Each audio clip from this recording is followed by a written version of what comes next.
বন্ধুরা, তোমাদের কালকে যেরকমটা বলেছিলাম আমার গ্যাস শেষ হয়ে গেছে, আজকেও আমার গ্যাস আসেনি। তো এখন এই গ্যাসেই টুকটুক করে এই যে মাছটা রান্না করব। তেলাপিয়া মাছ এনেছে, আলু কেটে রেখেছি। এই যে চিকেন পকোড়া আমার মেয়ের আবদার করতে হবে। ভাত হয়ে গেছে। এই যে মেয়ে কিছু বলো। আমি পকোড়া খাবো আর মাছটি খাবো, তোমরা শেয়ার করবে, বুঝেছো? লাইক সাবস্ক্রাইব করে দেবে। তো কি করব বলো, মেয়ের আবদার, মাকে তো পূরণ করতেই হবে। অল্প একটু চিকেন এনে নিয়েছি, এটাকে ম্যারিনেট হয়ে গেছে, অলমোস্ট তেলটাও গরম হয়ে গেছে। এইবার চিকেনটা আস্তে আস্তে দিয়ে দিলাম।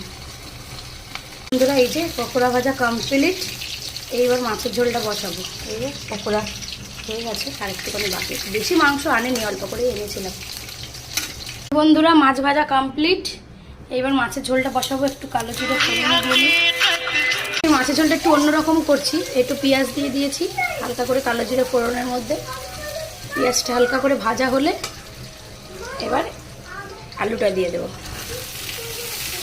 পাতলাই ঝোল বানাবো, একটু যেন অন্যরকম টেস্ট হয় আর কি। এই যে আলু ভাজা কমপ্লিট। এবার আমি একটা মশলা তৈরি করেছি, মানে গুলেছি জলে, যেটা লঙ্কার গুঁড়ো, হলুদ গুঁড়ো আর জিরের গুঁড়ো। এই মশলাটাকেই দিয়ে দেবো সুন্দর করে, দিয়ে এটা দিয়ে একটু কষাবো হালকা করে। বললাম আজকে একটু অন্যরকম করবো, অন্যদিন পেঁয়াজ দিই না, আজকে একটু পেঁয়াজ দিয়েছি।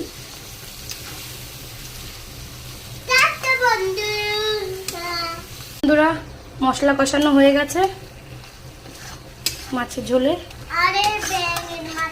এবার জল দিয়ে দেবো হালকা করে। বন্ধুরা, এই যে চান ঠান করে চলে এসেছি। এই যে আমার গোপু সোনা, ওর চানও হয়ে গেছে। এবার ওকে একটু জামা পরিয়ে দিই, তোমাদের সাথে শেয়ার করছি। তো বন্ধুরা, এই যে গপুকে সাজিয়ে দিলাম সুন্দর করে বাসি টাসি দিয়ে।